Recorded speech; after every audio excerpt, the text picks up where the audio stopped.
Welcome, my friends, to the Sage Aquay Radio Hour, your home for free and critical thinking, and I'm your host, Mike Williams. Tonight, Jamie Lee returns to the show. Jamie and I talk about censorship, sun simulators, cloak drones, and other wild and crazy things. And so, without further ado, here's the discussion with Jamie. Well, friends, Jamie Lee is back with us for the show, and it's going to be a very, very interesting show because Jamie has been putting a lot of material up on his YouTube channel, and I have been mirroring that to my blog. There's a lot of stuff, and you and I spoke before we got started here, that there's just a lot of very, very crazy things going on. And some of this stuff, we're going to talk about tonight. We're probably going to sound like two lunatics, but it needs to be discussed because looking at this stuff, the material that you have been posting, and it has to be looked at because there are some very, very weird things going on. So before we get into that, what I wanted to do was maybe you and I just chat a little bit to kick the show off about censorship, because I know that you have had your issues, certainly have had your issues with YouTube, and I have had mine recently with YouTube. It looks like there are certainly certain topics within the conspiracy realm, within conspiracy research, that you cannot touch. You just cannot go there.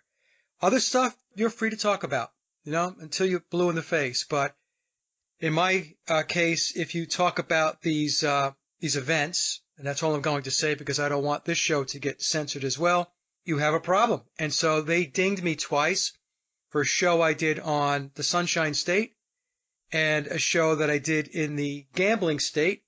The Gambling State show, they actually reinstated with absolutely no reason. I mean, they didn't write back to me and say, okay, well, we're going to reinstate that show after we gave you a strike. So we're going to take the strike away and you can have your show. But the Sunshine State show, that one has been taken down, and they did not put it back up. I appealed it, and they said, too bad, we're taking it down. So I know it's a little long-winded there, but that's what I'm definitely seeing, is that certain things you can talk about, not a problem. Other things, absolutely not. It gets censored immediately. So what's your take on that? Yeah, I mean, we're all going through these wars of trying to get truth out, and now we're getting the truth ministry. I mean, this is George Orwell, 1984, the Ministry of Truth. California just passed a bill to create the Ministry of Truth to censor alternative media. SB 1424 is False Information Media Act. The bill would require any person who operates a social media and the internet website with physical presence in California to develop a strategic plan to verify news stories shared on its web. Any person who operates a social media website with physical presence shall develop a strategic plan to verify news stories.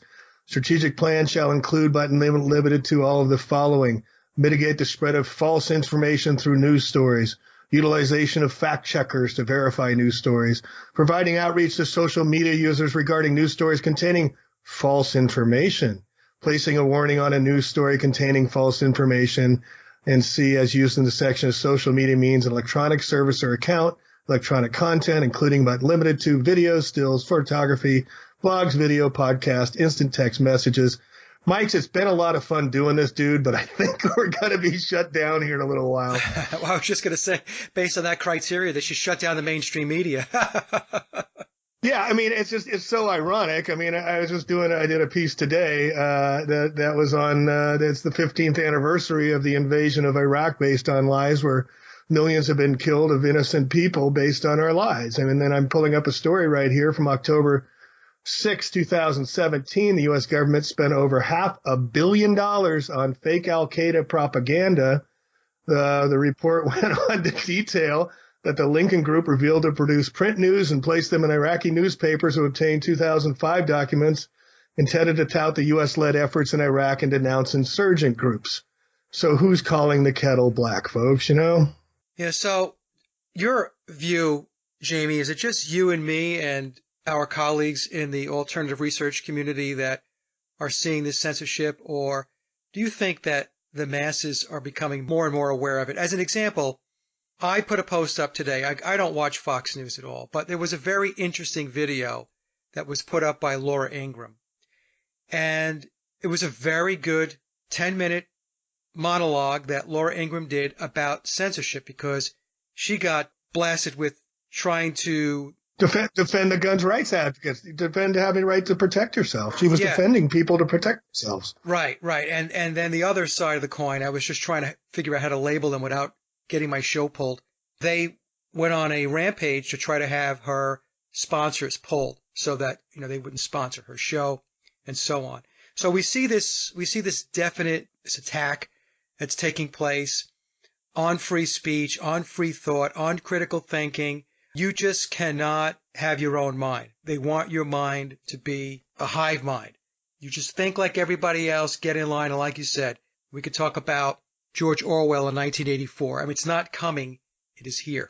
Well, and also, we have to give credit to, on the other side of the ledger, that we've been able to produce such our own versions of what we're seeing and what we're learning as we're growing and observing and being able to access all these records.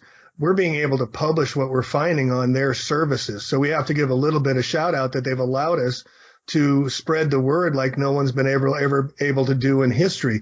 We've been able to document and produce our own type of medias, and it's become super clear that we're having our own power bases now as more and more people are coming to the truth, like you're saying. I mean, With all the spraying going on and the intensity of the geoengineering now, it behooves anybody to not be able to look up and know that something's going on.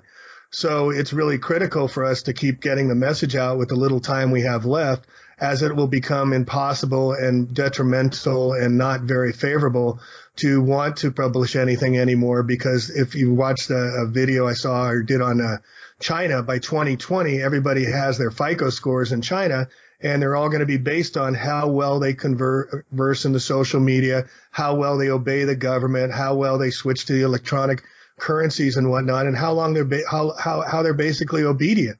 And if anybody thinks that's not coming to this country as well, think again. That's what all these credit scores are all about. That's what getting us in mass debt is all about. So you're not going to want to publish on their system anymore. Maybe we have to go back to getting mimeograph machines and I don't know, publishing pamphlets like the alleged founding fathers did and whatnot. But it's been a blessing and a curse. But we've had a long run of being able to put this stuff out there and educate and raise consciousness and learn from each other. I've learned so much from your shows. And before we get even further, Mike, I want to give a huge shout out to your music. You sent me your CD, and I think we call it an album still, and it's wonderful. It's in not 440. It's in what's the hertz you broadcast in? I have two versions, 440 and 432. Yes. And explain to me real quick what the difference is between those two. Well, 432 hertz is slightly flatter, and the premise behind 432 hertz is that it resonates with the human frequency. 440 was a standard that was put in place back, I think it was in the 1950s, where they were trying to put a standard in place for music, and they made it 440 hertz.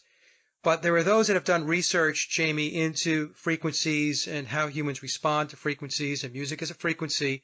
At 440 is not normal. It's an abnormal frequency. It's not something that is naturally resonates with us organically, but 432 is. So, of course, everything today in music, especially pop music, is geared toward 440 hertz. And that's what we have become accustomed to. So what I had to do for the album was I had to record it 440, and then I have software that converts it to 432. And if you listen to the same song, but two versions of it, the 440 hertz and the 432 hertz, you will hear a difference. Is a subtle difference, but you'll find that the 432 hertz version of the songs have a warmer, more receptive feeling to them. That's my takeaway from it. And maybe I'm just a little more attuned to it because I've actually listened to folks that have done presentations on this topic, and they will play something at 440 and then 432, but they won't tell you which is 440 and which is 432. And some people have a difficult time picking up on it. I don't. I could pick up a 432 hertz song like that. So I did two versions of the CD. One is the standard 440 hertz, and then there is a special edition version of it where I also include the 432 hertz so that people they can see if they sense the difference in the music and how it makes them feel. Yeah, and it's just by you saying inorganic, the music, most of it's being produced at that lower level to keep us from, getting higher consciousness with just the vibrational frequencies of the music, right? Right. So everything is That's all part of touched. it. Exactly. And that's what I try to explain to people. They think you're, an absolute lunatic for saying that everything that's worth knowing is a lie. And that was the title of the last show I did with Crow.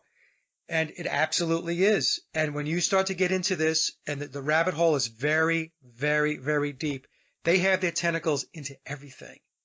Everything.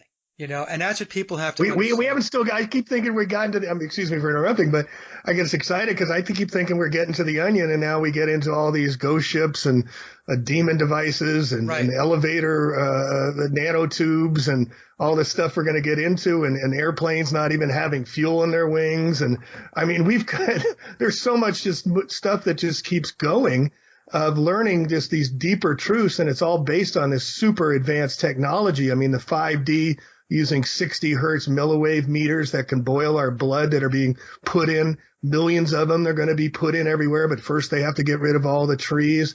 And then I think we had one show since we got torched here with all the laser devices, but now we're seeing lightning being used as weaponry as well in some of these videos as well. So everything's amping up. It seems like time is speeding up. It seems like all of these events is coinciding exactly with the war footing that seems to be going on with administration pounding with China, with Syria, with Russia, with North Korea, with Iran, with whatever. They keep on wanting to keep us distracted, while meanwhile this coverage, this dome, this massive spraying in localized areas all around the world has been going on now for weeks and maybe months. And boy, it's changing the entire landscape of our weather here in California. And people in my comment sections and from other comment sections are seeing the same thing happen to them as well. We're seeing second suns.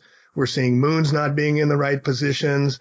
And this is all being documented. This is all being put on the internet. So yeah, they want to shut us down. They don't want us learning that our skies are being manipulated for whatever reasons they're choosing, or the sun is having problems, or they're using these systems to change our vibrational frequencies so we can't stop the madness that they're pulling on us. And, Right. and then all the rest of the massive debt we've incurred that, you're a finance guy and I'm a finance guy, and no one in the finance world talks about the massive debt of $21 trillion, that interest rates are going up now. And it's just going to crash everything.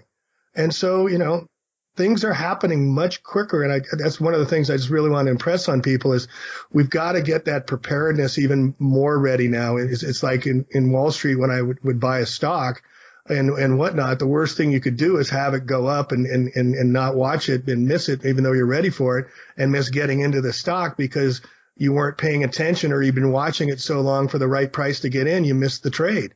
But now things are getting so much worse. Richie from Boston saying the other day that all this fake sky is going to create the mass loss of food. So get your food supplies ready.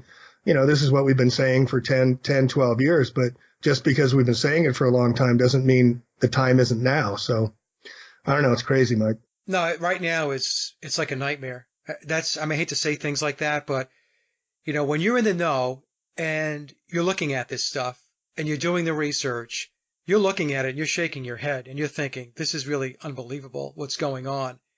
And you want to stay positive, and I do stay positive on this thing, and that's why I continue to do the shows, Jamie, and I know that's why you continue to do what you do, because we have to try to get more and more people on board with this stuff. And that's why I brought up circling back a little bit, back to the Laura Ingraham thing. It's because, before, when they would go after voices, they would attack you, me, Max Egan.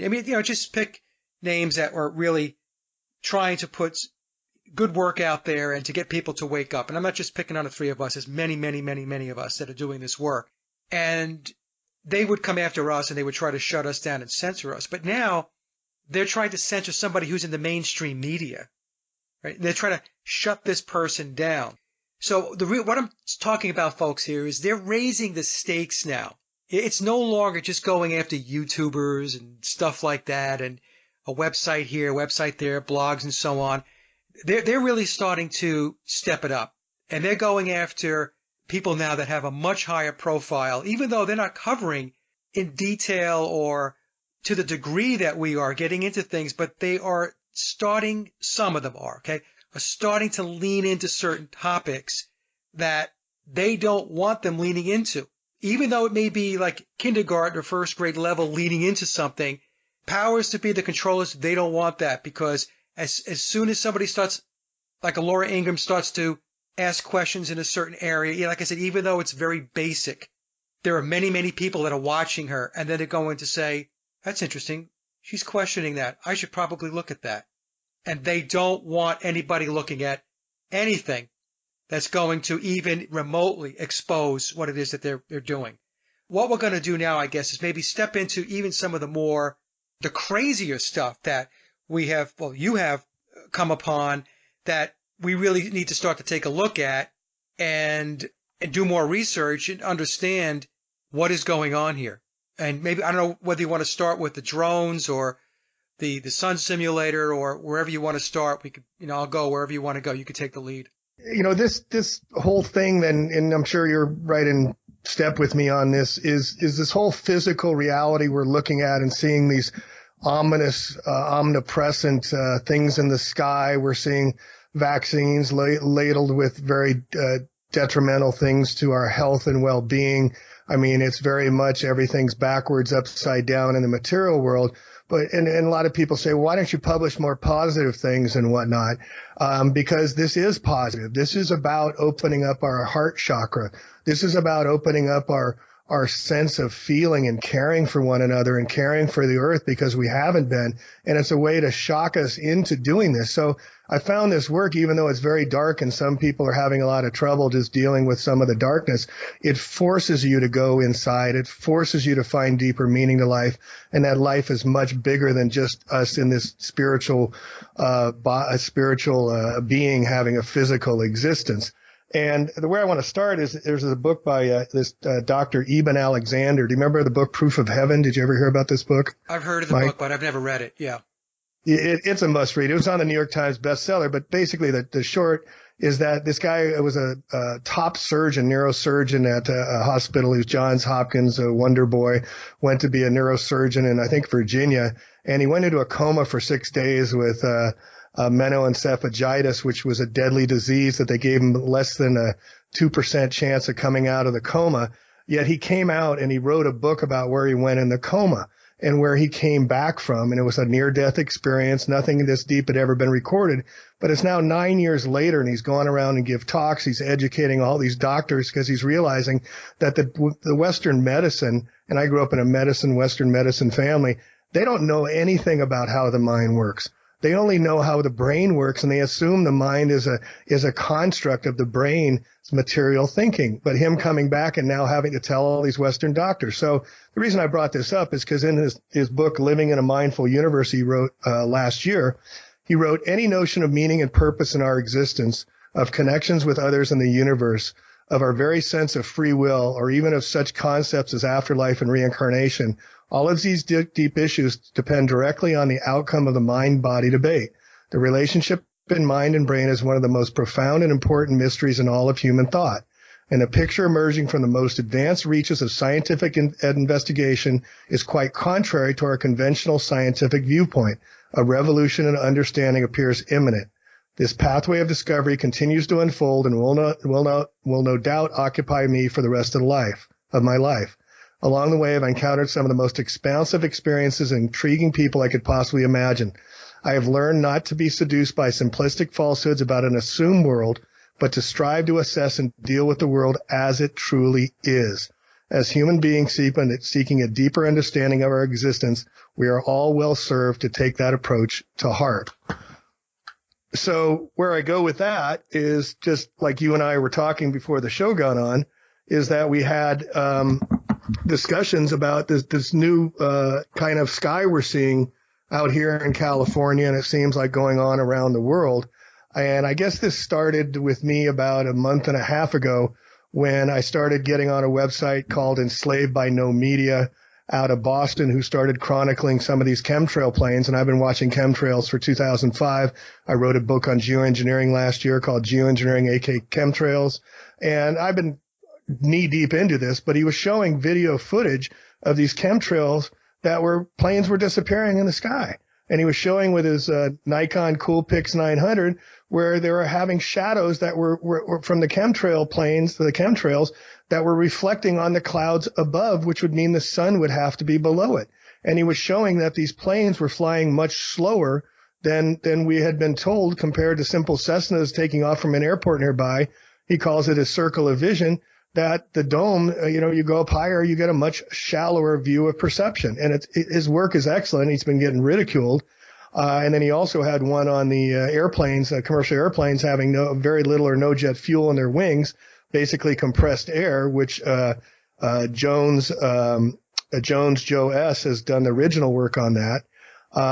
And so that's showing it. And then I got into this website, excellent website by this gentleman named Sean Gautreaux, What is in Our Skies? And this just knocked my socks off. And a lot of this comes from the comment sections where people making comments here, check this out, and I check it out and I learn more too.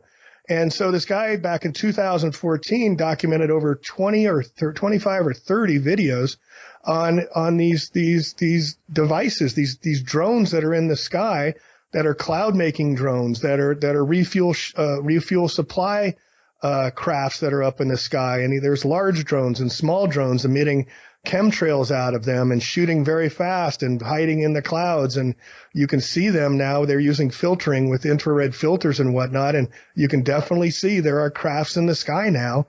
And I've been observing that now for a few weeks, and I can, look up and you'll see these triangle shapes. And once you watch his videos and you know what to look for, you start looking in the sky. It's like a new discovery, traveling to new places. I'm seeing the sky in new ways. Now, is this new? Is this something they're doing different, or has this been going on and I'm just noticing it now? But I got to tell you, it's something new, because I've been watching the skies and they've never been spraying like they've been spraying now. It's just, I'm getting sent emails, video pictures from up in Washington and from Montana and from Canada and from Denmark. All over the world, we're seeing the same thing happening. So it's not just it's localized, but it's happening worldwide. So my question I put out today is, are they putting a dome over us? They have the technology to do this with their aerogel, this new type of technology that is so light that it's 99.8% air. And a gentleman from Seattle sent it down to me and showed me just pictures of it going up in the sky right there. So we have the evidence. It's just amazing. So, yeah, no, the spraying is absolutely out of control. I'm in North Carolina, as my listeners know, in the Raleigh area, and it's just unbelievable. They spray just about every day. In fact, my daughter was over yesterday, Jamie, and she said to me, "Dad, the skies," she says, they're spraying all the time. And, she's much younger than we are. I mean, she's in her 30s, her early 30s. And she's very awake, but people are noticing it, and they're noticing it because there's a couple of things. Number one, the weather here in North Carolina has been very, very weird, very, very odd. We have very warm days, and then the temperature will drop the next day by 20, 30 degrees. The other day, we're in April now in North Carolina. At night, it dropped down to about 30, was going to snow. Look, I've been here for 24 years. Snowing in North Carolina in April at night, I can't even remember it ever happening, to be honest with you, in almost 25 years of being here. So the point being is that we have these huge swings in the temperatures, and I know that we'll talk about this a little bit as to maybe why that's happening. Obviously, folks who are into the geoengineering activism will say, well, it's because they're spraying, but I think there's a little bit more to it than just the spraying. It's really something that we really have to start paying a lot more attention to, Jamie, but not in the traditional way. And what I mean by that is I mentioned the geoengineering activism. And I know I'm probably going to get emails on this, and they're going to be screaming and yelling at me, just like they were when, I was talking about the flat earth, because they don't want to talk about flat earth in the geoengineering community. Right. Forget about the fact that they were ridiculed when they first started talking about chemtrails and geoengineering, but they forgot their roots. So when another piece of research comes forth, all of a sudden they have no bandwidth to focus on that, or to at least to agree to disagree. But in any case, I digress. And out here, we used to have what's called fog. I mean, San Francisco and fog. Remember Mark Twain, the coldest winter ever spent was a summer in San Francisco. We don't get fog anymore. The redwood trees rely on the fog in the coastal California here. They need the top watering coming down from the fog they're not getting. And so the trees out here, Michael, they're so pale. They're so dying. It's just incredible just to see the redwood forest dying from the top down. And I've been chronicling the geoengineering, assuming that the cause of the geoengineering was causing all the trees I'm seeing in my property. I've had to cut down walnut trees because they're dying so fast. And a lot of fruits and my gardens aren't growing food. I have over 140 apple trees that are over 50, 60 years old on my ranch. I got 2 boxes of apples last year. 2 boxes. It was a completely shut out of apple production in Mendocino for us. And that's never, ever happened before. I've talked to old farmers. They'd never seen anything like that. And that brings me to the sun simulator, because I never thought of the light being different. Richie from Boston a year ago started talking about the sun simulator, and some other people have come out talking about the sun simulator, including, I want to give a shout out to the gentleman, Jeff P. and some of these other people, Universal Media, who have been chronicling these sun simulators. And sure enough, I mean, now that I see what I'm seeing, I can tell these sun simulators that seem to be in front of the sky. In fact, when we're using the PX900, Coolpix 900 cameras, and we're measuring the sun, it's seemingly only a short distance, and a matter of miles above us. Which to me, I've always measured the flat Earth. When I wrote my flat Earth book, I got the distance to be 3,163 miles above us, taking simple trigonometry of 2 points in the distance, measuring the angles and getting the distance. So now I got an explanation of why it would appear much closer is because we have a sun simulator as well. And the sun simulator is out there for reasons we can only conjecture, but you and I and everybody else listening here have noticed how much more intense the sun feels on our skin. In 60-degree weather, in 50-degree weather, it feels weird and freaky when the clouds part and the sun comes out. This could be the reason of the sun simulator. Or is this the reason why vitamin D is so deficient? Because they're been using a sun simulator and everybody's being vitamin deficient. And then the question becomes, why would they have to put a sun simulator in front of the sun? What is the purpose? Do you have any ideas what it might be? Well, I think it's possible that they are using it to block whatever is going on possibly around our natural sun.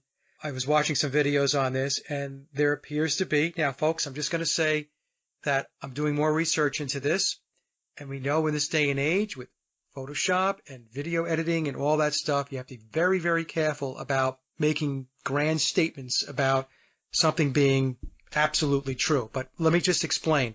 I was watching a set of videos, and I think it was Universal Media. Is that the lady that gets the footage from Alaska and stuff?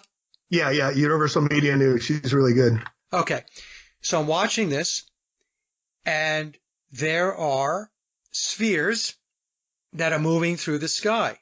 And they have maybe a reddish tint or hue to them, and they are moving with the sun. And maybe I'll try to put some of that footage in this show so people can see it. At the very least, I will put her channel down in the description box, folks, so you can take a look.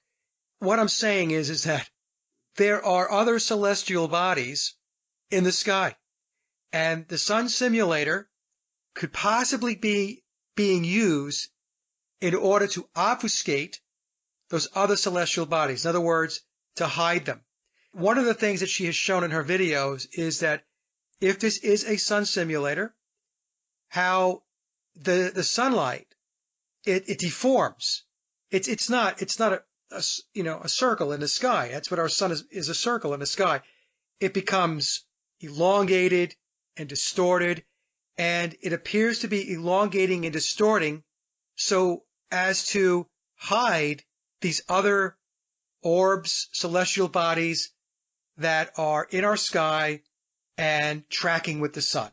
Okay, now I know that's a mouthful, folks. I know it sounds wackier than but I'm telling you, I'll put this lady's link to her YouTube channel down below, and you can go take a look for yourself. Okay, and you decide whether you think those are celestial bodies or somebody screwing around with video editing or whatever, But in any case, so I think, Jamie, it's possible that one of the things that they're doing is that there are changes taking place within our cosmology, within our configuration of what we're used to seeing celestially and within our own sky. And possibly that these changes are bringing a major change to Earth in this age, and they're in the process of trying to hide it and also possibly to sabotage it. Okay? A guess on my part. Just a total guess on my part. I have noticed the other day, in fact, I mentioned this. Again, I was talking to my daughter. I see that the temperature, the official temperature by the National Weather Bureau, says it's 67 degrees. And I'm standing outside, Jamie, and I'm like, bull, because it does not feel like 67 degrees out here, okay? I'm standing outside, and I can feel that heat on my skin and my face, and I know what 67 degrees feels like. And it felt like it was 80 degrees outside. So there's another thing going on here where, and I also have mentioned this a couple of times, they put official quote-unquote temperatures out there, but that's not the real temperature. That's not the temperature you're feeling on your body. What you're feeling on your body is much, much hotter. Right. So is that the sun simulator? I don't know. Is it the natural sun, and because of all the shit that's spraying in the sky, that it's having an effect on us? It's magnifying or intensifying the heat? That could be too. The other thing I want to point out is that I remember the sun when I was a kid, Jamie. It was yellow, okay? It had a yellow tint to it. Today we have the sun. It's this very bright white light. Now, for some of you older folks, I want you to jog your memory, and I want you to think back to when you were a kid. And even when you were a kid, you were coloring in your crayon book, and there was a page to color in the sun. What color did you color in the sun? Was it white or was it yellow? For me, it was yellow. Anyway, so there you go. Yeah, and hiding things behind it. So one of the things I've noticed that they're chronicling when they get the recording of it, and maybe you saw that video where they showed the hexagon inside the yellow sun at sunset. Yeah. You could see an object in the middle of that as well. Like that's another controlling device as well. Richie showed one where it was spinning. Did you see that one? Right. Yeah. No, that's the one I put in there, and it shows it spinning and rotating. Yeah, and that's what the lady at Universal News Media up doing the footage of Alaska, and they're taking the same. I mean, this lady's using the 24-hour cam that they have up in Alaska, pointing different directions to do her work. So there's not really a question other than is it the lens, focal lens that it's opening and closing that you're copying, and that's what you're seeing, which some people have said. But no, this object is completely moving inside the sun. But she also has others, and I hate to use the word planet. I'll use the word plane T, because that's where the word planet came from on flat Earth, folks. It was a plane. T stands for Terra, so they added a T and called it a planet. And I call what we used to call planets, I call them luminaries. So she's showing these luminaries, these round spheres that are adjacent to both sides of the sun using filters and showing there's clearly something there. But according to the documentation and the patents that I could find out, they can only block out with their camouflaging technology using nanotubes, carbon nanotubes and whatnot in certain patterns to block out 98%. So that would mean we get to see a 2%, and at sunset and sunrise, that's exactly what they're showing. So we can conjecture back to what this person, Mr. Gautreaux, is talking about is what is in our skies with these ships and whatnot.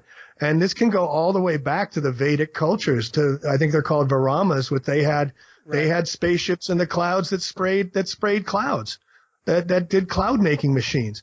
Now, this has taken my head up again, and I read all of Zachariah Stitchin's books a few years ago, and I walked Mark Passio did an excellent presentation on the Anunnaki and Enlil and Enki, and did they come 300,000 years ago and mine gold because they destroyed their luminary, their Earth, and so they had to mine the gold here, and they did happen to crossbreed us with horses for a centaur and falcons, and the images, the hieroglyphs you see on the Egyptian pyramids are really what was real, and that our 15th chromosome matches exactly the missing DNA chromosome of animals? Did they hybrid us now? Are these machines now part of their part of them going up there and spinning the web that the Hopi prophecy has been talking about the day of purification when they're spinning cobwebs in the sky?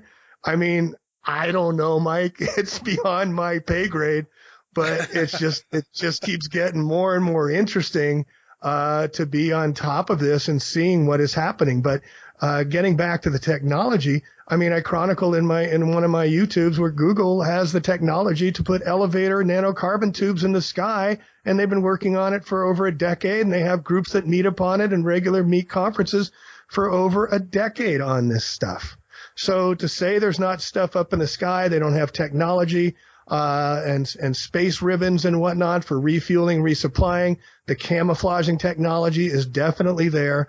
The sun simulators seem to be in the sky. And then the other thing is the moon simulators. People are reporting, and maybe everybody can check this out for themselves.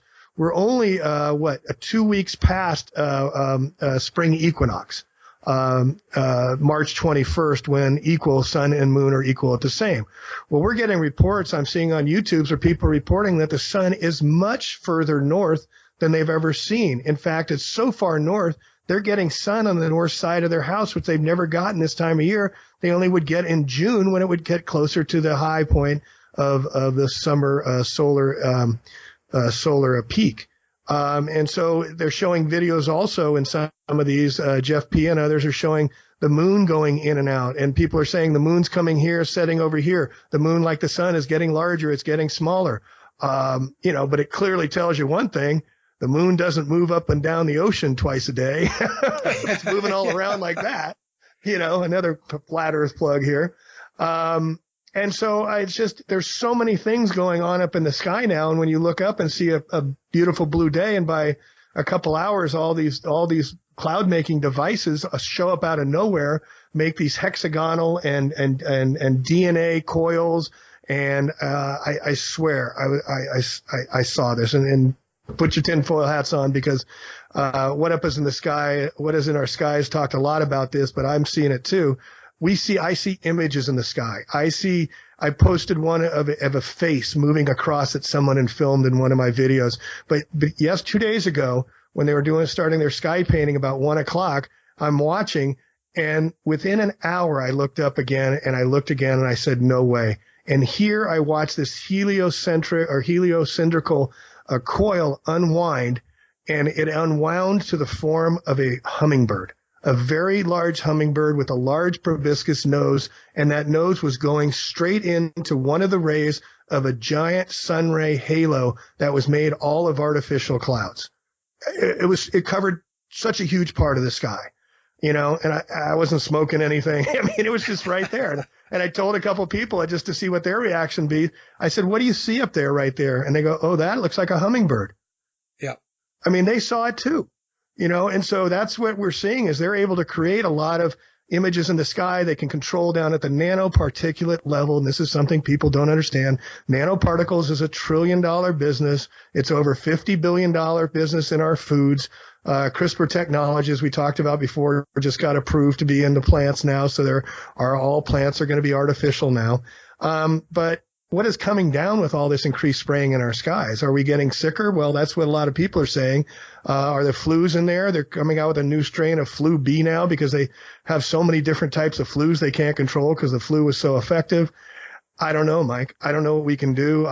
We just have to stay vigilant and aware and do the healing as best we can and find a way to be okay with it all. Yeah, because this steps it up to a whole different level, the stuff that we're talking about. Now, Jamie, I just want to back up a little bit for the audience now. When we talk about these craft or these drones, you're talking about they have a cloaking ability, right? They're able to cloak, and you can see them if you know how to be able to look in the sky and see the telltale signs, and it's very difficult. I have a hard time, even when I see the videos, trying to see the outlines and what was the name of that fellow who did this work? Gateau, you said? Sean Gateau, What is in Our Sky?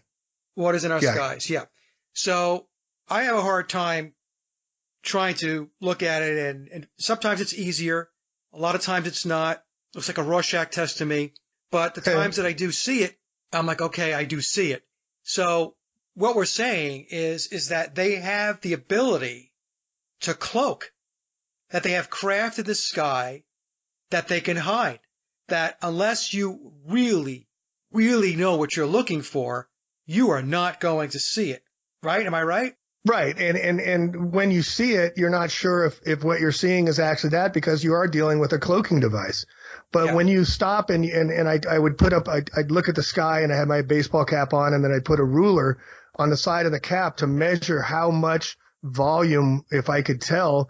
One of the ways I do that is if I see something and it moves so slow when it exerts the chemtrail clouds, but you can see the clouds getting wider and bigger at certain points. Another thing to look for, Mike, as we become new to this, is look for a bright white, like a lightning stripe or curvature around the outside of a highlight where the sun would seem to be reflecting. That is the corona of the ship that I've learned to look for, and also triangle shapes. And just remember, like looking at a TV screen from all different angles, you got to be thinking in kind of three-dimensional when you're looking at these things, because you could be looking at it from an angle, you could be looking at it from the bottom, or you could be looking at it from the side. But we have so much evidence on YouTube now of these crafts, these ships, these images, and all of a sudden they're in the sky. These blackened triangles in the sky is a real clue. If you see triangles with black in them, follow that. And then the other thing to do is when you see a trail, if you see a trail that has no plane, I'm not talking about a chemtrail, I'm talking about these puffballs, these sinewy, wiry kind of vein-like features, like they're like birds in the sky type of thing. Look where the trail is going and then go back to the source. And generally, you're going to find something to do with a craft being there, because you can see it emanating from a single point, and that'll just keep going over a period of time. The trail will get longer and wider, but look where it's emanating from. And then there's other craft that are added as these smaller craft come in. But what is in our skies, Mr. Gautreaux has chronicled that some of these craft, he's documented, these Aurora craft apparently from Lockheed Martin, are as big as 300 feet, where others have documented that NASA was saying some are as big, these solar shields are as big as a football field, a baseball diamond, I mean. So these are massive things in the sky, and then there's also smaller ones as well.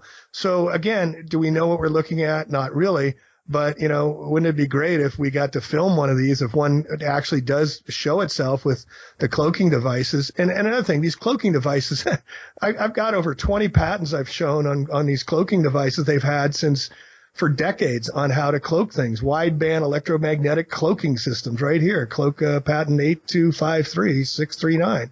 And they have all these cloaking devices. Toyota car manufacturers coming out with a cloaking device on their car. It's becoming so mainstream now to see somebody through the side window you can't see, you know, you're blocking your blind spot. They're going to come out with a cloaking device. So it's incredibly mainstream. But again, we're not keeping up with their technology. Moore's law says computers double in speed every year or faster. Well, so does their advancement and their abilities to put all this stuff up there, and their abilities to keep it in a very micro level and to keep us from knowing. And people ask, well, where do these devices go? Where do these ships go? Where do they craft? Well, they can put them anywhere they want. They got military bases all over the world. You know, maybe they got underground bases they put them in. Who knows where they put these things, but you're not going to see them. Yeah, you know, they're not going to park it at Walmart for you, you know. Yeah, but we see enough of this SXB-72, which was supposed to be the first completely cloaked free energy vehicle that they launched a couple of years ago.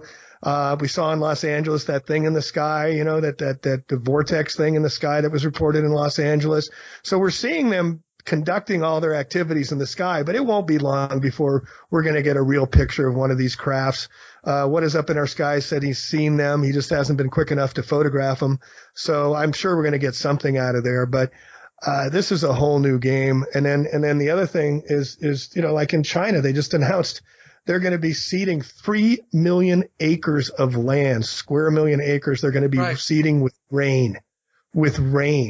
I mean, does anybody want to not say geoengineering isn't happening? It's incredible. They're coming out, like you said. I mean, they're not trying to hide anything anymore. Either they can't hide it, They don't want to hide it. They don't care because it's checkmate. They already got us covered. I don't know.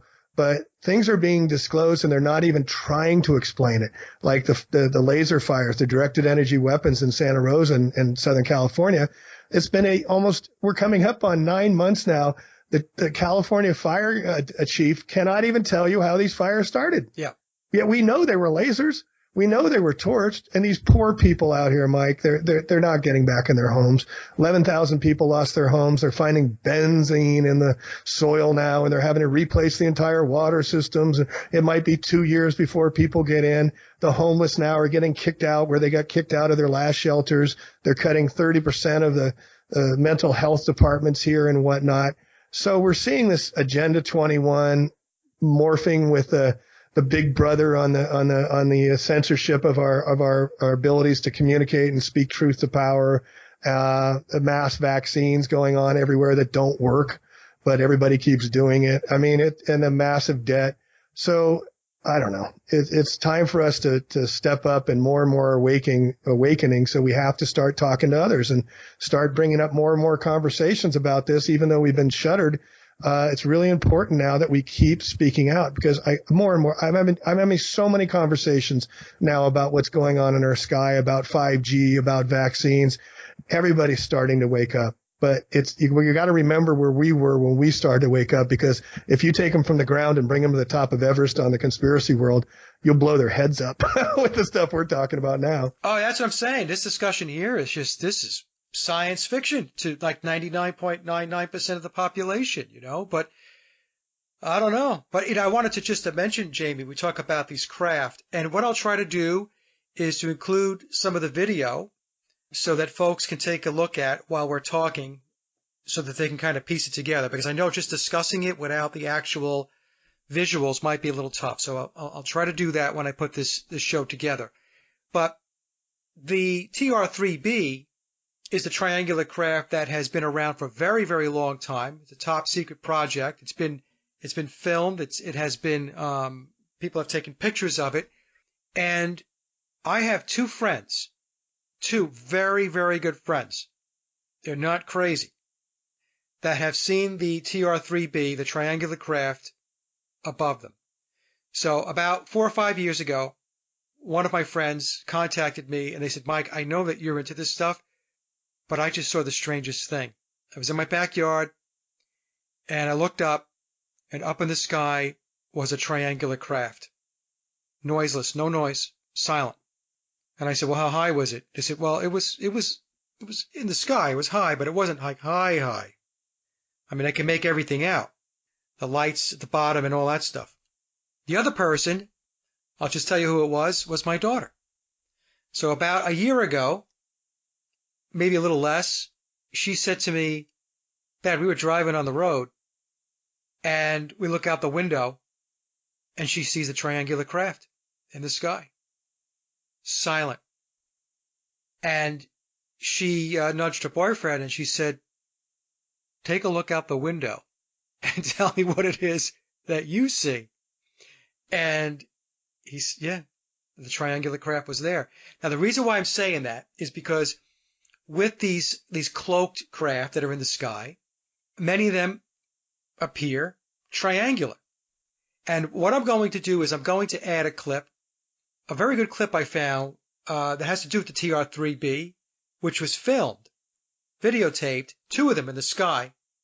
And Jamie, the maneuvers that they were doing, that they were filmed doing, defies anything that we would know with traditional aircraft. So this would also explain, with some of the work that you have shown with these cloaked craft, how the way they move is not traditional. It's not this straight line, ascending, descending. They're able to do some pretty crazy maneuvers in the sky. And I'm going to add that footage into this show so people can take a look, because again, I know it's very difficult to kind of get this if you don't see the visual. So I'll put that in the show. Right. And also realize we have to keep reminding ourselves that free energy has been around for over a century. Tesla and the guys before them have given us this free energy. So if the military's had this, their abilities to move machines at the speed of light, to stop them in the air, all this is it's just old news for us. But they're still working on giving us fossil fuel gasoline from dinosaurs that died allegedly. I mean, the stories. So we got to keep upgrading what the technology abilities are, and how potent they can become. But like I said, people are seeing these shapes in the skies, and you're seeing these crafts, and more people are saying, I'm not crazy, as we bring this stuff up. That's the other good part about this stuff. We bring it up, and people have been holding their silence and seeing it. And I'm getting so many comments going, starts off with, thank you. I'm showing this to my wife. She's been calling me crazy. And now I'm going, look, it's not just me. I mean, things like that validate a lot of what people have seen as well. And we're just coming on to it as well. And just, it's so much going on up there. And think about the funding for the military, for the Air Force, the $1 trillion that they spend, and how much money goes to all this research about what they can do and what their abilities are. So it's no wonder they have these devices. This is from January 2016 on directed energy weapons, and it lists all the directed energy patents. But this one here, U.S. Army looks to strike foes with lightning weapon. And we've been getting some freaky lightning storms. We've been getting orange snow up. Did you read about that up in Siberia, where they had orange snow and they blamed it on the dust coming up from the Sahara? Yeah, a dust storm blew in. That's ridiculous. Yeah, but that's the goal. The golden sky is they're putting gold in there. I forget the name for it, but there seems to be seeding the sky with gold. And now they've got these lightning weapons. This Australia one had this lightning storm like nobody had ever seen before. And there's others, but it says U.S. Army lab is testing. When they say testing, that means they already have it. How lasers can create an energized plasma channeled in the air, an invisible pathway for electricity to follow. Electricity to follow, invisible pathway. The laser-guided lightning weapon could precisely hit targets because targets represent better conditions for electricity than the ground. They use an ultra-short pulse laser of modest energy. It doesn't take much. That keeps the laser beam focused through its own intensity. The laser's electromagnetic field, since they're playing in the electromagnetic field, can harvest electrons from the air molecules to create the plasma pathway for electricity to follow. This is how it works. A very brief but incredibly intense laser beam paints the target. And the Army, 50 billion watts of optical power, about 500 million times more powerful than the light bulb illuminating your room. The very intense laser beams focus themselves in the air, and when they're intense enough, laser beams generate an electromagnetic field strong enough to rip electrons off of air molecules. So now they're using lightning. Are they using this for sources for the energy to resupply the ships in the sky?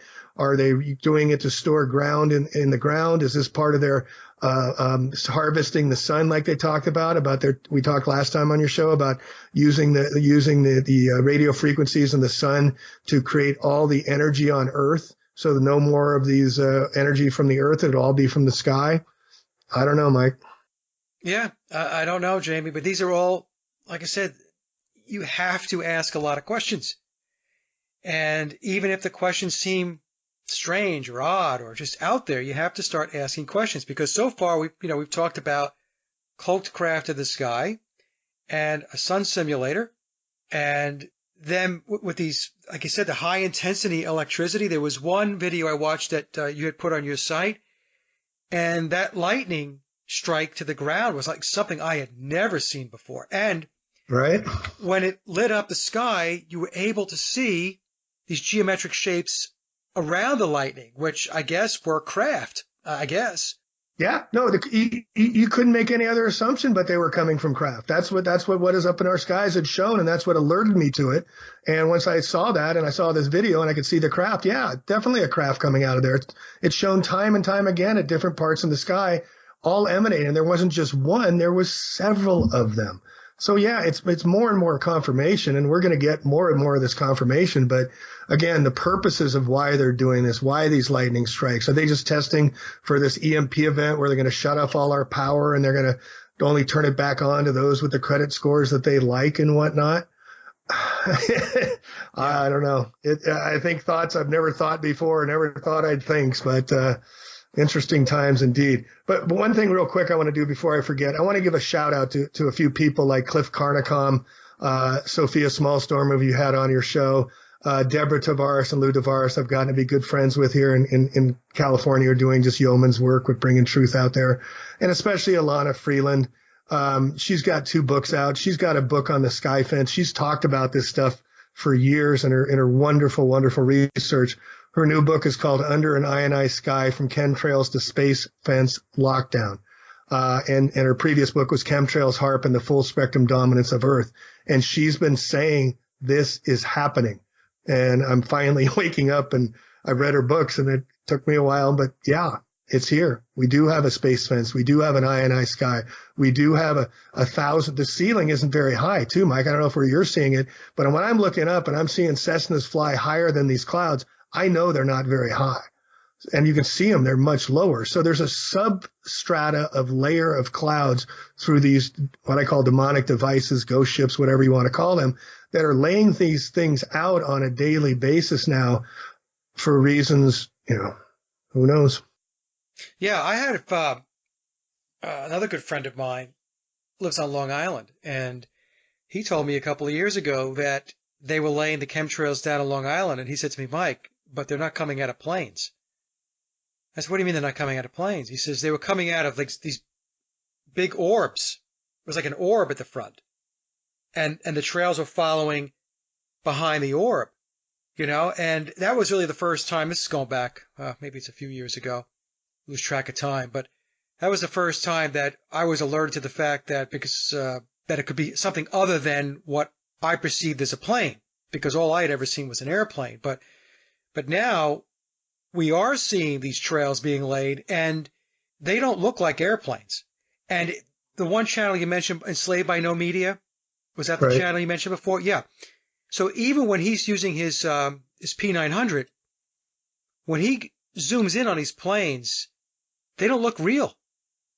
These planes look like they're projections, some kind of simulation. Well, that's what he shows them going off, turning off. And what he chronicles is that they're less than 2,000 feet in the sky. They're only 5 feet to 10 feet in diameter, and they're a hologram. So I'm thinking there's some type of seeds up there that they seed up there, and then they just accentuate using vibrational frequencies, electromagnetic pulsing, to activate it. But they put a fake simulated plane that only goes for a certain distance, because what Enslaved by No Media also points out is our scope of view is much shorter and closer than we are perceiving. We cannot see more than 2 miles. So what you're seeing is much closer to you than you've been led to believe. And then he's got another footage, I think it was him or somebody else, that was up in a plane at 30,000 feet, and they were filming a hot air balloon. You see that one below them? And the hot air balloon he pulled it in on the zoom, and it was right below him. It wasn't more than a couple thousand feet below him. And he contacted the balloon guy, and the balloon guy said, I was up at 4,000 feet. So that means the planes were not flying at 30,000 feet.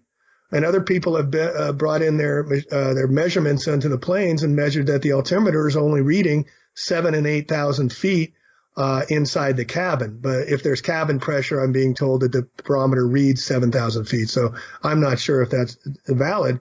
But we're seeing that things are, one, much closer than they appear. These chemtrail planes. I haven't seen a real chemtrail plane in a while. I've seen these fake ones, and now that I got my P900, I'm zooming in and I'm watching them go away. I'm watching them kind of be this image where you can see through the tail. You can see. You remember the video he had of the alleged chemtrail plane where the chemtrails were coming out of the front of the plane? They were ahead of the plane, And then he shows the other one, which I thought was incredible too, and great work by him as well. His name's David, where he's showing the chemtrails drifting to the left while the plane is going to the right. And then another wonderful piece he shows is the chemtrail planes will stay in the sky for 10, 15 minutes, while a Cessna Piper Cub plane near airport will fly by in a matter of seconds in your field of vision.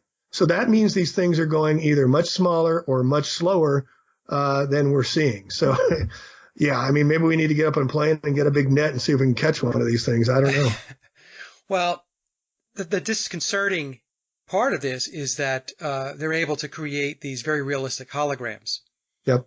So I think people need to sit with that a little bit and try to understand what it is we're saying. They can create a very, very false reality, but you believe it's real. So you're seeing these planes in the sky and you're looking up and you're thinking, oh, there's a plane and it's spraying.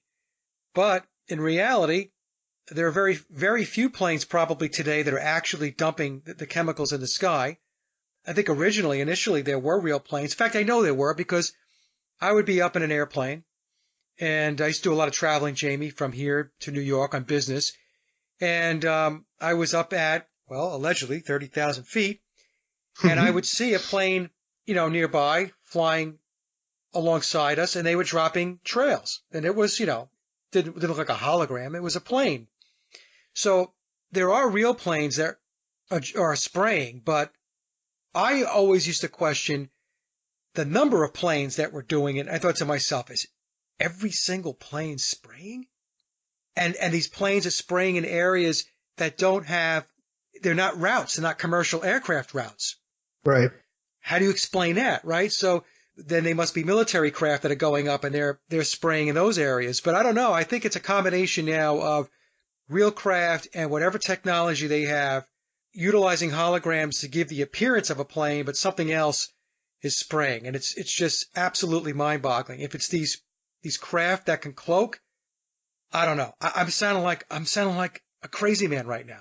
I'm sounding like an we don't know. I mean, we don't have we're just putting pieces together of this puzzle. Yeah. And this is a brand new puzzle box we just opened, and we're just getting the pieces. This is how it worked with Flat Earth too.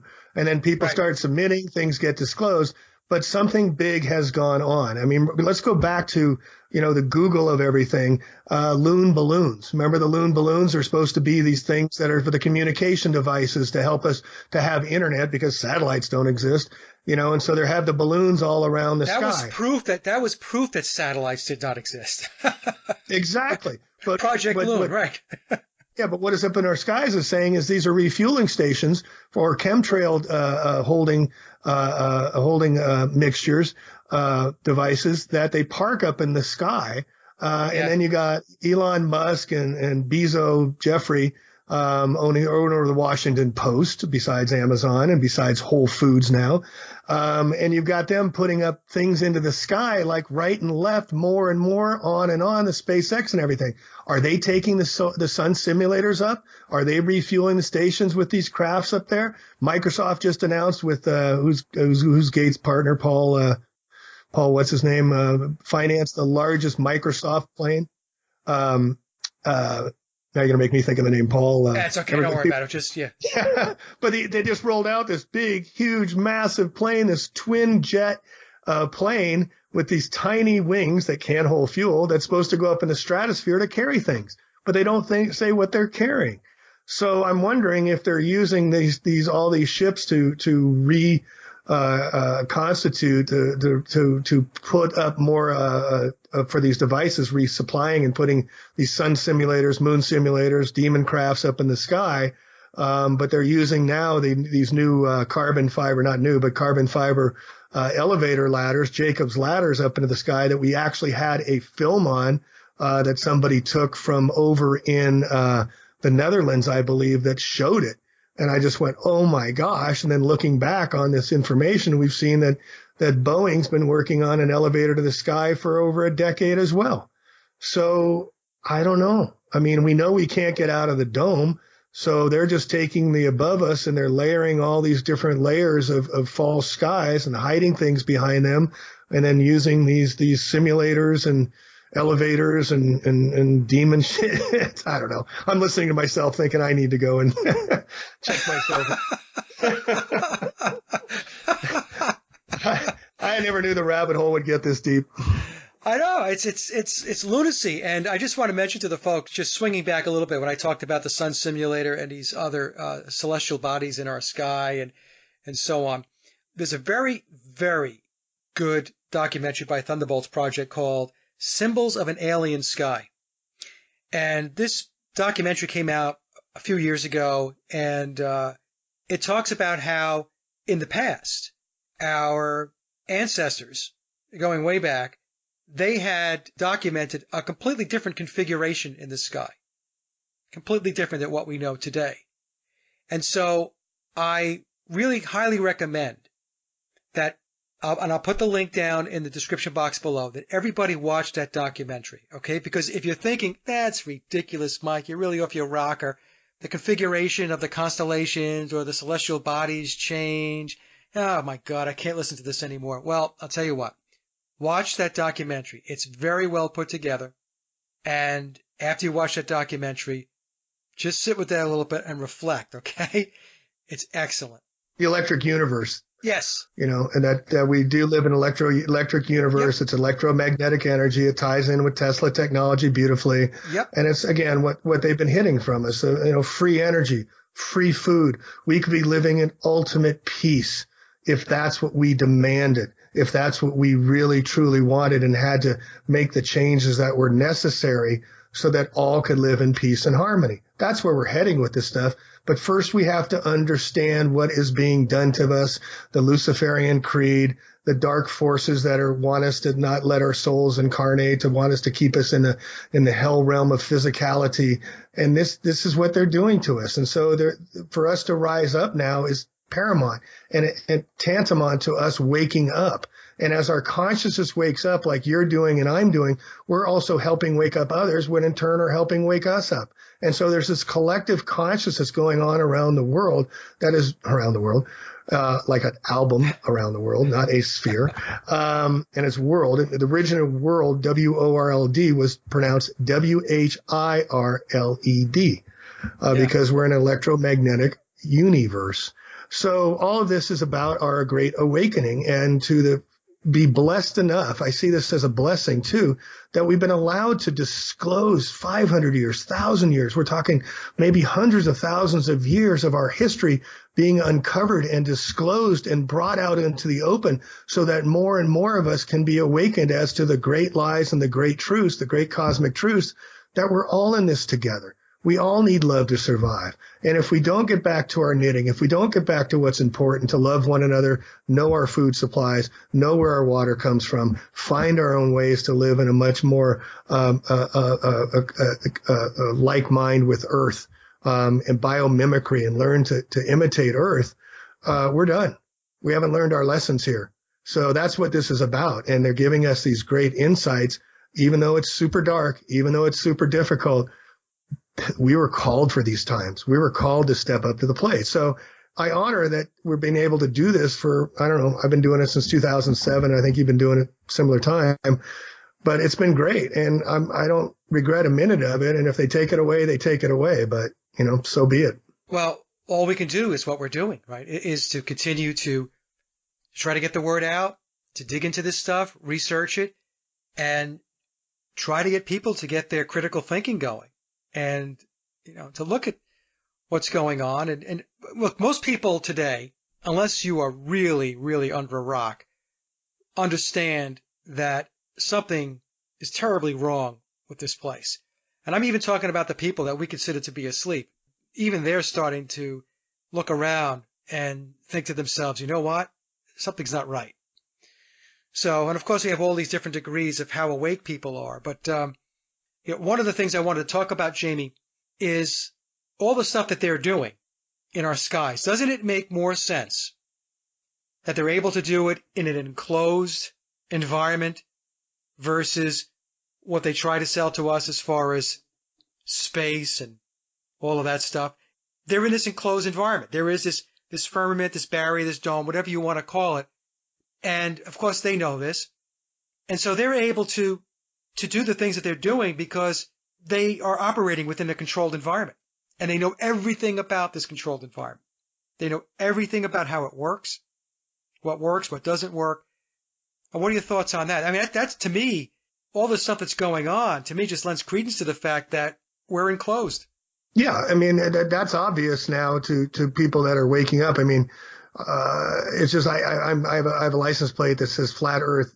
It's flat. And I've had it for 2.5 years now. And over the past month, before that, no one had ever commented or said a word. A couple people, but not much.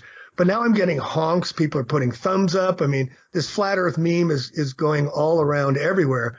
But getting back to your point, when I did my research about back whether or not we had a dome, electromagnetic dome, 1927, Admiral Byrd was financed by Rockefeller to go down to Antarctica and came back with 27,000 pages of what he found down there. And he went back 3 more times, including Operation High Jump, where it was 1946, and they had a mass a re-up after World War II, or 1946, and they went back down to Antarctica with 30 ships. And these ships were on a mission. Admiral Crutzen told Byrd he did 2 weeks before he was to lead these 30 ships down on the command ship Olympus. He didn't even know what the mission was. So they scrambled. They had to bring aircrafts out of recommission them from the war and whatnot, and they had to bring people back to serve to go down to Antarctica. They said to test for cold conditions. Well, this was to test the electromagnetic domes, and as soon as they flew these special planes in to see how far over the ice shelf they could get, all of them died. All the electromagnetic circuitry died. So then in the 50s, they came back with Operation Deep Freeze, several missions, when they installed all of the HAARP and the satellites all around the Antarctic Circle.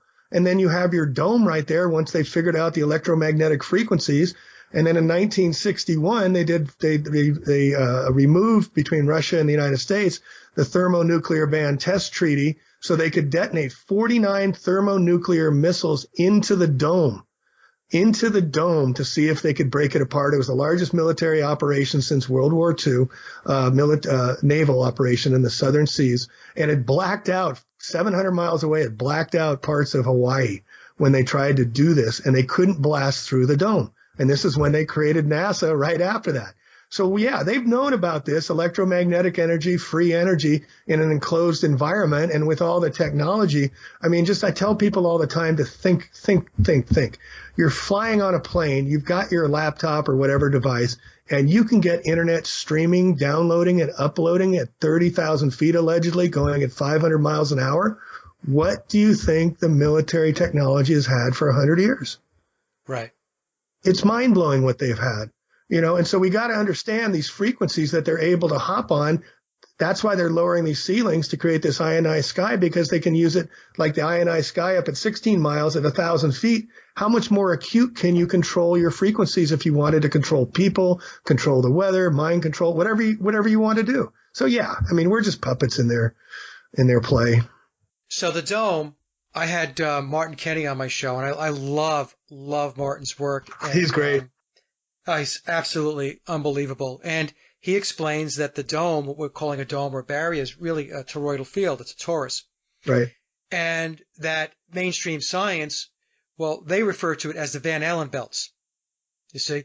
So, and I think there was an article going back to around 2015 where there was a paper that came out of, I think it was the University of Colorado, where they had said that they had, quote unquote, discovered that there was a barrier, and they said it was glass-like. And this was in the mainstream publication. I believe it was the University of Colorado. I will try to dig the article up and put the link in the description box if I can find it again. The reason why I'm saying this, Jamie, is because they're actually putting a thread of truth out there. Right. And because the best lie always has a basis in truth. They have to keep some semblance of the truth going through that thread. And this is what they do.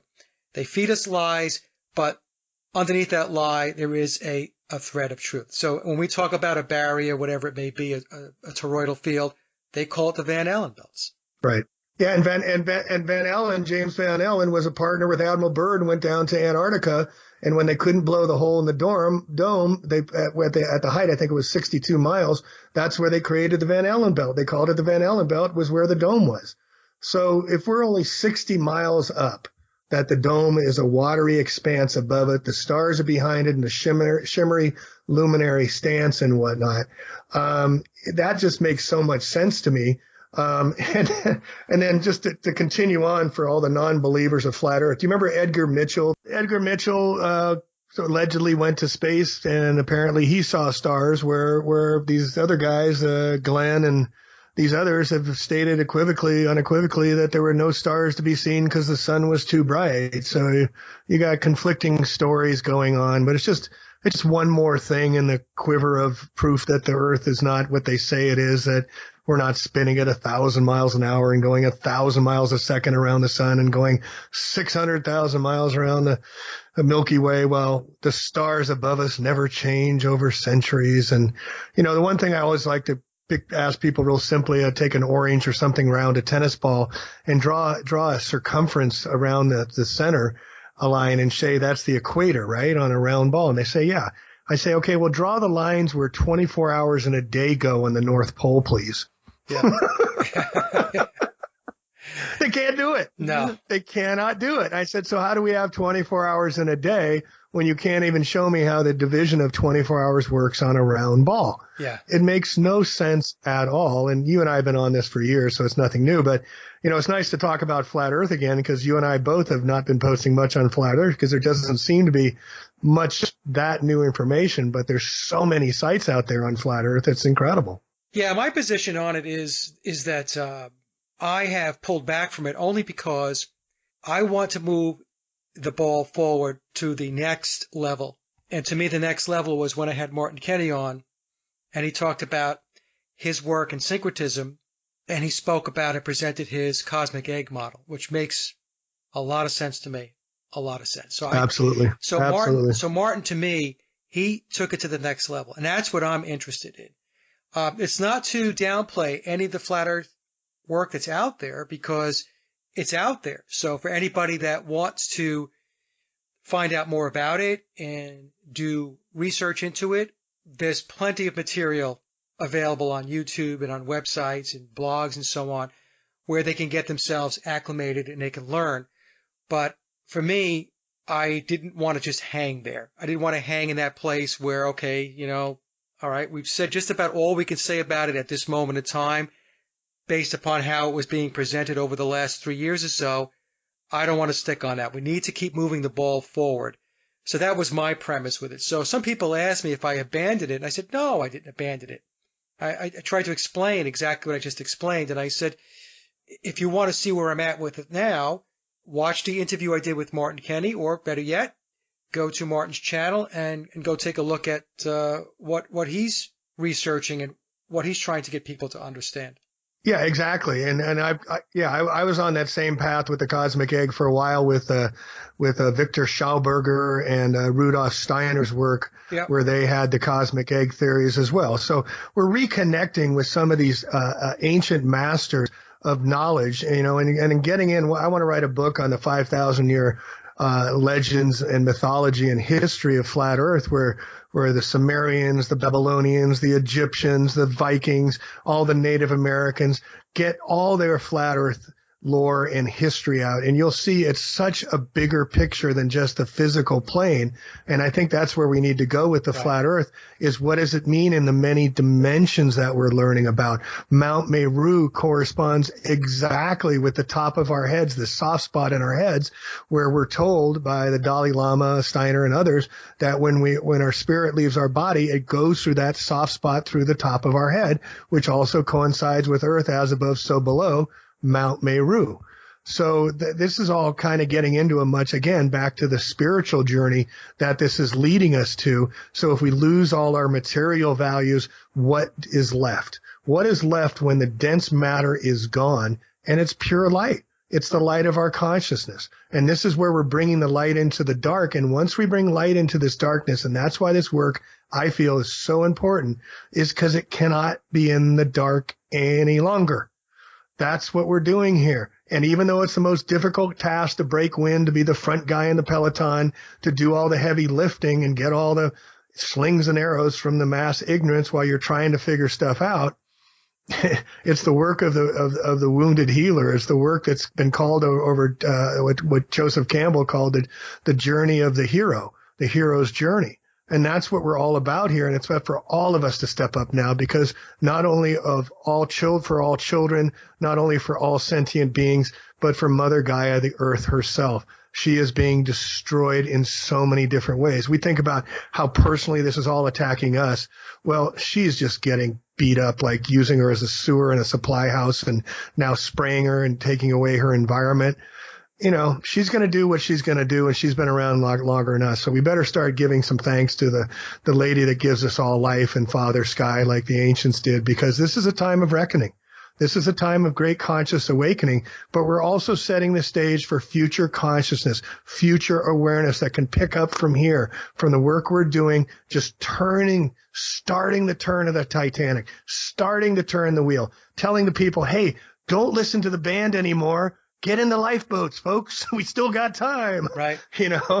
And, it's just about more and more about deciding what to do, and then finding that in feeling, in trying. And if you think you're feeling helpless, think again. There's so many things you can be doing by researching, starting your own channels like you and I have done and these others have done, speaking out, talking to your families. You're not going to be the most popular person in the room. Get over it. But it's what needs to be done. They're spraying our skies. People are getting sick. Children have never been sicker than they've ever been.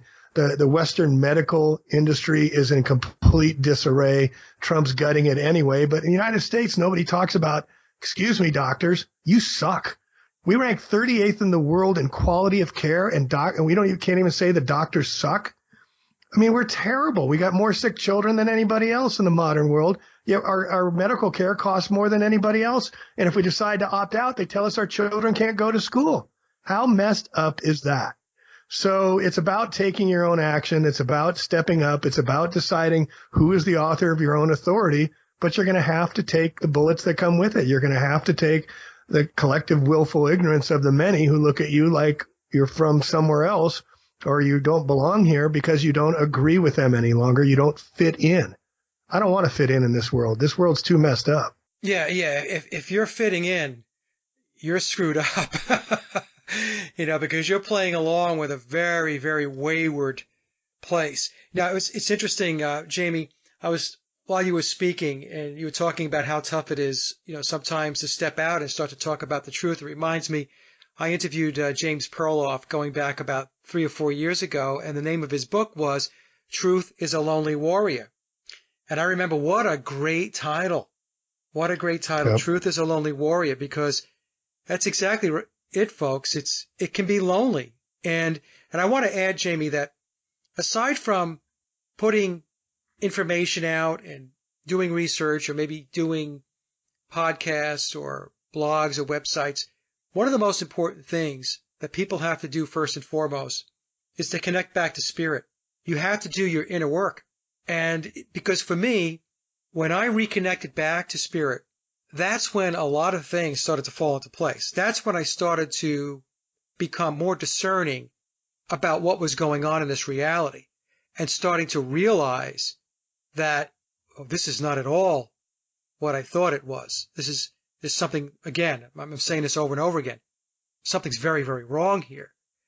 And so once you do that inner work and you connect back to spirit, there's just something about doing that gives you that confidence, that gives you that motivation and that drive to plow ahead, regardless of how much you're going to be ridiculed. Because you and I both know, you're going to get ridiculed. Right. And at first, for me, it was tough.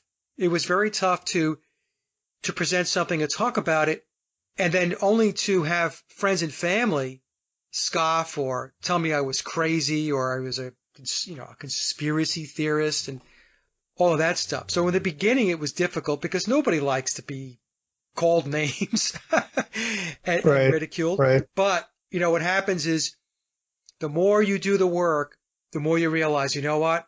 I don't give a flying shit what they say because I'm right, or a lot more right than they are. I'll phrase it that way because I don't want to make it sound like, I know all. I don't know all. It's a process of discovery and exploring and learning. But over time, what happens is you do get very thick skin and you're able to, you weather the storm. The ridicule and all that stuff just doesn't bother you anymore. I mean, for me, at least, it doesn't bother me. I just continue to do what I need to do. Well, yeah, and that's stepping up to the plate. The bell's been ringing now that something's seriously wrong with the world for decades.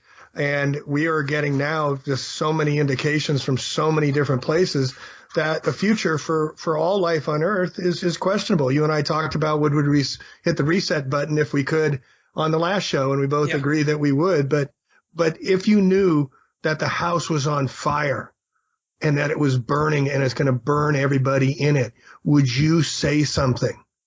You know, it's as obvious as that to you and I. And so we have to speak. We can't be silent. Silence is betrayal, as Martin Luther King said way back when. And so to not speak is being a disservice to humanity in my terms. And I don't want to judge others because everybody's waking up at different times. But my God, people, how much more information do you need? Your lifestyles are not more important than the greater good of all. It doesn't matter if you desire it and you have all the wealth in the world when your children aren't going to have a life, when robots are going to be replaced, when they're going to have tattoos on their arms. My 12-year-old son's gaming. I noticed one of the games in there, not Minecraft, but one of the others, is showing these guys, these characters having tattoo on their arm to remember all their missile codes and all their stuff. They're pre-programming the children in the freaking social media devices your children are using for their future. Right. And $15 an hour is the pay. And Foxconn in Wisconsin's coming in, the biggest computer manufacturer in the world of Wisconsin, the Paul Ryan State. And they're going to be putting us into little manufacturing jobs. That's why the Common Core is being written in code, because we're going to be in the United States retooled. And I'm conjecturing that all the online, it's convinced all the cryptocurrency is coming at the exact same time. The online stores are closing down. What a coincidence. The autonomous cars, what a coincidence. But what are they going to do with all these malls, all these dead malls that are everywhere? They're going to use them for re-education centers. Look at them. They can be turned into Walmart prisons. A little sidebar I learned about just recently was Sam Walton, the founder of Walmart. He was the guy that put together all the internment camps for the Japanese back in 1944. And Walmart backwards is martial law. So we have, and you read their manifesto, you read Albert Pike's manifesto about the three great wars, and it talks about annihilation. Yeah. And the female America, Persephone, that sits on top of the dome of the White House, is a female entity. And the whole reason, Michael, I don't know if you're aware of this, but this is one of the most profound discoveries I discovered about why men must kill. Not women, men. What we're seeing is mostly men that are running the show. The Jesuits I've called about many times. The Men in Black was a movie about them. Why do the men have to kill and destroy? Why have we been 5,000 years of this destructive pattern of male Aries warring? Why has this been going on? And the very simple answer is that women, when they reach their end of their menstrual cycle and when they menopause, they can no longer produce eggs, no longer can produce life. But the male sperm lasts through their entire life. So their thinking is over long term that the male is the creator and the female is just the servant. And so that's why they must create the crisis, and destroy her over long periods of time. And that's what Albert Pike prophecies have said, that the United States, with the Washington, D.C., the corporation that was founded by the Jesuits in 1871 with the Organic Act, with the states on each side being Virginia the Virgin and Maryland Mary, must be destroyed. And that's what they're in the throes of now. And so that is their plan that they've been planning on. They've chronicled now since 1887 that Albert Pike wrote the Three World War Prophecies. Yeah. And I mentioned on one show, whether it was with Mark Devlin or with Crow, that the part of this that folks have to really come to grips with is that their planning is decades and decades and decades and decades ahead of when anybody even remotely becomes aware of what it is that's going on. That's the thing. There is the controlling apparatus, the mechanisms that are in place, Jamie. That's probably the most disheartening aspect of this, is that they have been at this for a very, very long time. Very long time. Yep. And of course, it's all secretive, right? It's all done in symbols, and it's all encoded. It's occulted.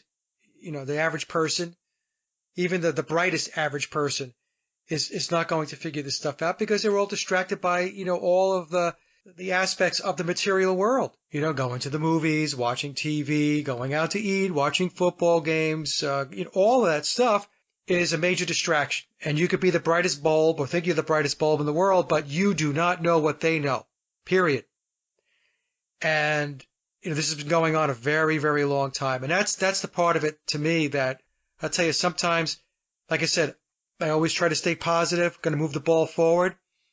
But I don't know. It makes you pause and think about it, to think about the magnitude of what's been going on and for how long.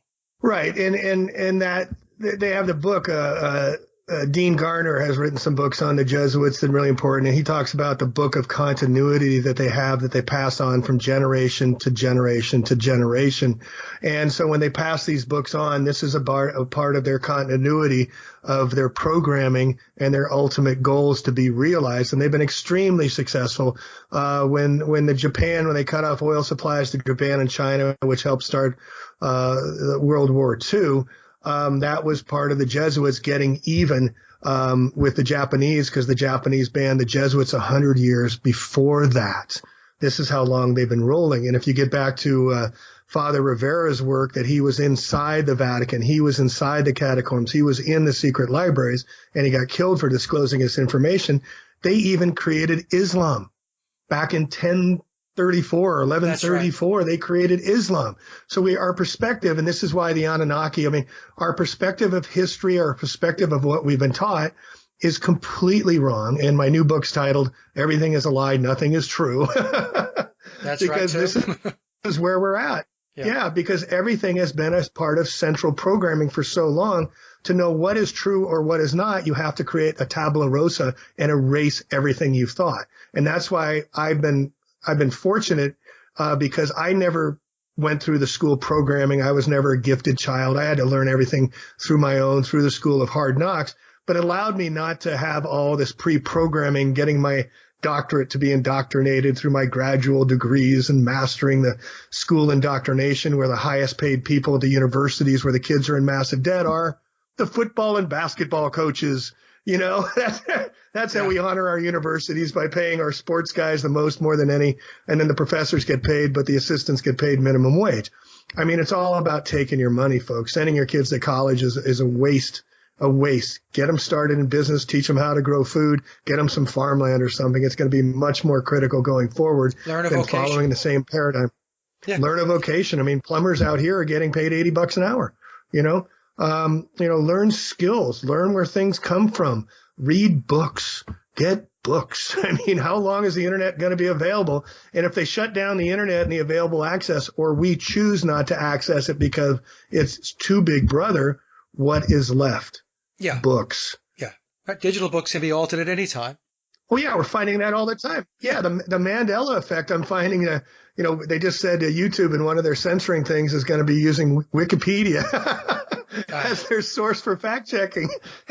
And I went back and again, how we're connected to the universe. I love telling the story, is that, I don't know if I said this to you before, but how many breaths in a minute do you think we take, Michael? How many in and out? One breath.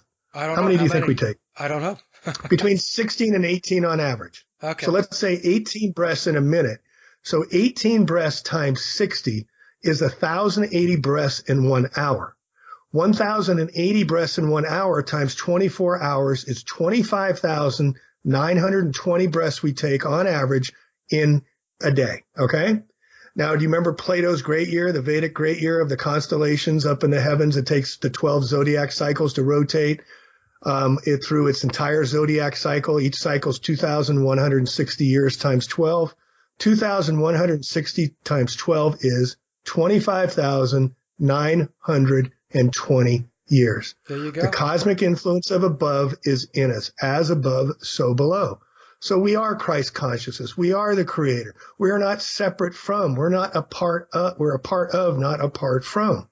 We take nowhere, we put a little space, and we're now here. And this is what we got to wake up to, is being present and being awake. And when I found the more I'm awaking, the more difficult it is, the more angels I'm finding to help me. I don't know if you found the same thing, but I'm looking for the right song or I was trying to find this video of this elevator thing. I'm looking, and then all of a sudden I just pulled up one thing and there it was. It just came. And this happens to me all the time now. So I know there's help once we start doing the work we're supposed to be doing. So live in the fear of facing everything and responding, or fact-checking evidence, academia and research, or looking up false evidence appearing real. But don't live in fear of fleeing everything and running. That's what the easy way out is. And this isn't supposed to be easy. These are hard lessons. These are Saturnian lessons. We're going into the Aquarian age, which is of the mind, but its ruler is Saturn, the hard lessons. So embrace it, take it on, and your life will be more fulfilling. But hide and run away, and you're never going to see what happened. And you're always going to be wondering, your last thoughts are going to be, huh? Yeah, and there's no place to run or hide. I mean, that's the thing. No, right. That's the thing. We're all in it together. So it should be bringing us together because we're all looking at the same thing, but we're not all seeing the same thing because of the expert programming that's been going on, like you said, for hundreds of years. Yeah. Well, Jamie, this has been really a fabulous discussion. It's been probably one of the wildest ones we've had, but like I said, it has. Yeah, but it's good stuff. And folks, like I said, I'll put links down in the description box. I will try to add video as long as the owners of that video are okay with me incorporating it into my show. And take a hard, close look at this stuff, okay? Because as we mentioned earlier in the show, something is definitely going on. Okay, it's definitely going on, and we need to do the best we can to understand it. So, Jamie, with that, where can the listeners find your work and more of your research? Well, for the time being, Michael, I've had business cards with all my links printed up and I've had to redo them 3 times. So my current website, that's the flagship, is A Plain Truth on YouTube, PLANE truth.info. And my backup site is Questioning Everything to Find Truth. 3 websites. One website is the same name, aplaintruth.info. Another website, Taboo, for Towards a Better Understanding, tabublog.com is information. And then I have a vaccine website, phonetically Apple Victor Victor Ida.info, AVVI.info. I've got 2 books out. One is called Flat Earth: Investigations of 5 Years of a Great Heliocentric, Massive Heliocentric Lie, and Geoengineering versus Chemtrails, which is now outdated. 500 investigations into 500 years. Yeah. And the Chemtrails investigations into the 6th grade extinction event. And I just want to leave this on this, Michael. You don't do enough.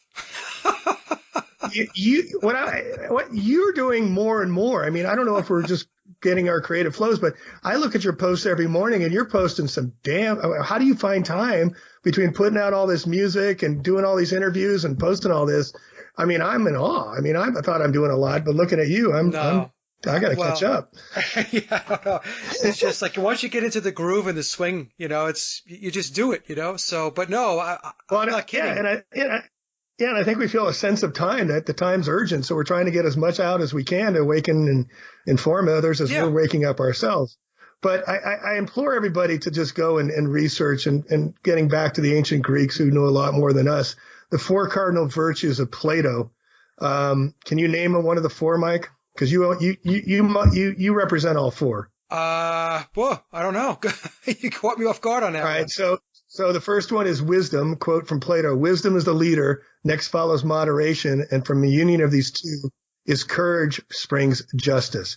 So the 4 virtues are wisdom, courage, moderation, and justice.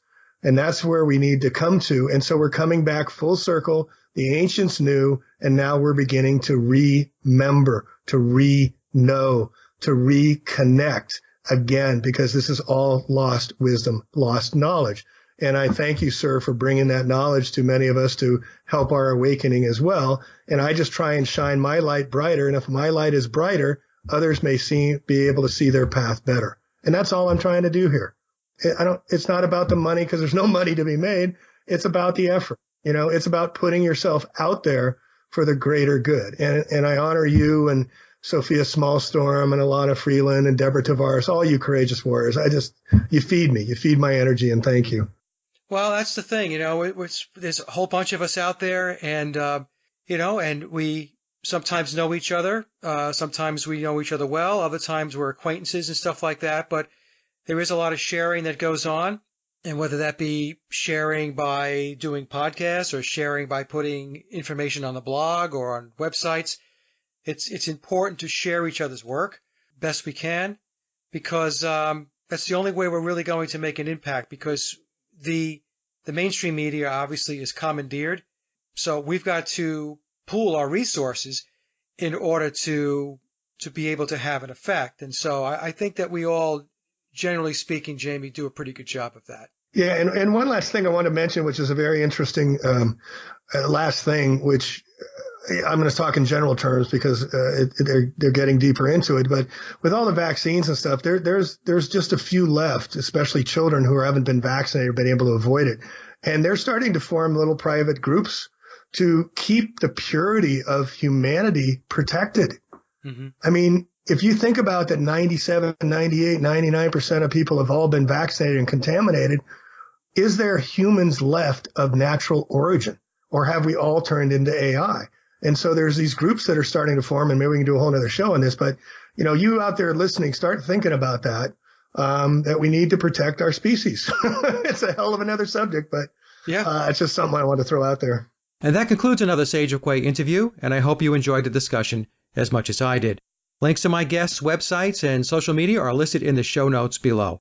And as always, I'd like to thank everyone for listening and visiting the blog. You can get to the blog by typing in sageofquayradio.blogspot.com or simply head over to our hub website at sageofquay.com. Also, if you get a moment, please visit laboroflovemusic.com to listen to my album, Leaving Dystopia. And remember, live in truth and always serve creation. It's really that simple. See everyone next week. Be safe, enjoy, and God bless.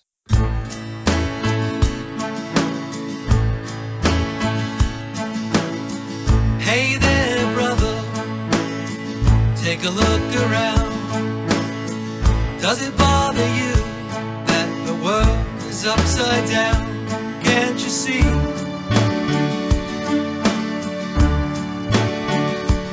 You're not free.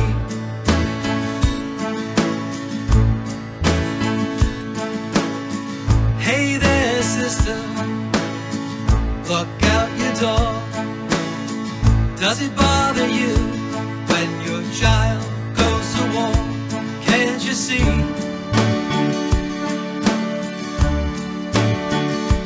You're not free.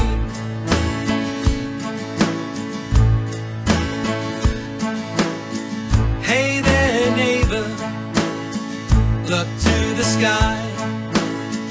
Does it bother you that your life is a lie? Can't you see?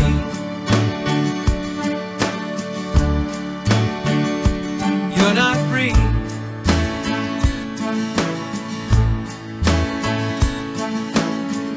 I know you can be if you try. I know you can be if you try.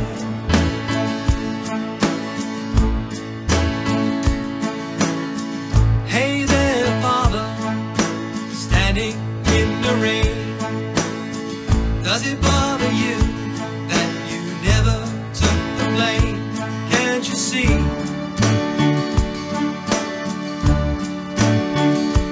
You're not free.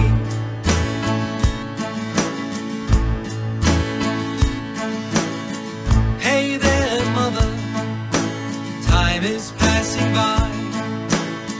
Does it bother you if a child doesn't fly? Can't you see?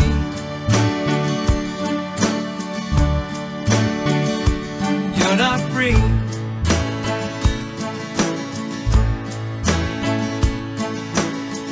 Hey there, stranger, have you lost your soul? Does it bother you when you don't even know? Can't you see?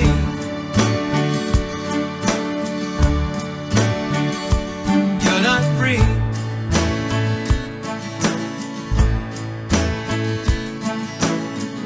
I know you can be if you try. I know you can be if you try.